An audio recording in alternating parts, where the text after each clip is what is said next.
Assalamualaikum warahmatullahi wabarakatuh. Sahabat beriman, mempercayai akan datangnya hari kiamat adalah kewajiban setiap muslim. Kiamat juga diartikan sebagai hari akhir. Ini mengisyaratkan bahwa kiamat berkaitan erat dengan akhir dari segala kehidupan makhluk hidup di muka bumi. Demikian pula bumi akan hancur. Lantas, untuk apa bumi diciptakan? Bagaimana keadaan bumi saat hari kiamat? Benarkah ada pengganti bumi setelah kiamat? Tonton video ini hingga akhir agar tidak sesat. Untuk apa Allah menciptakan bumi? Bumi menjadi tempat makhluk hidup ciptaan Allah Subhanahu wa Ta'ala berpijak. Tumbuhan, hewan, dan manusia hidup berdampingan.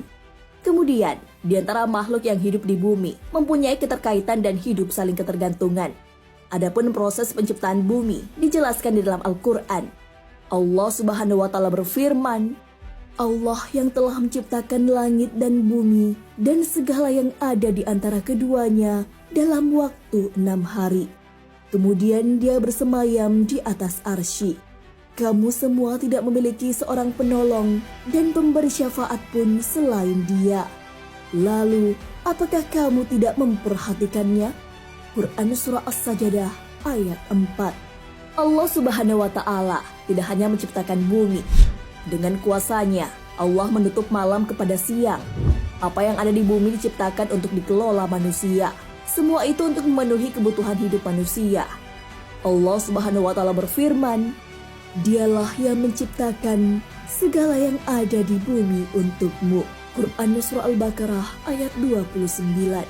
Sayyid Qutb menjelaskan tentang ayat tersebut, bahwa Allah Subhanahu wa Ta'ala menciptakan seluruh yang ada di bumi untuk dimanfaatkan manusia. Semua itu demi kelangsungan hidup manusia di bumi. Maka dari itu, keberadaan manusia memiliki peran penting dalam mengelola sumber daya alam.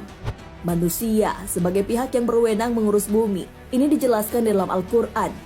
Allah Subhanahu wa Ta'ala berfirman, Dialah yang menjadikan bumi untuk kamu yang mudah dijelajahi.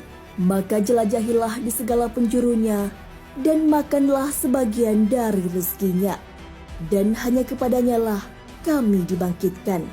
Quran Surah Al-Mulk ayat 15. Imam Al-Qurtubi mengatakan bahwa ayat tersebut mengandung perintah bahwa bumi ini diciptakan untuk dimanfaatkan manusia dengan dua cara. Pertama, mengelola bumi untuk kelangsungan hidup, dan yang kedua adalah menjadikan bumi sebagai wahana untuk melahirkan teori dan konsep yang berkaitan dengan ilmu pengetahuan.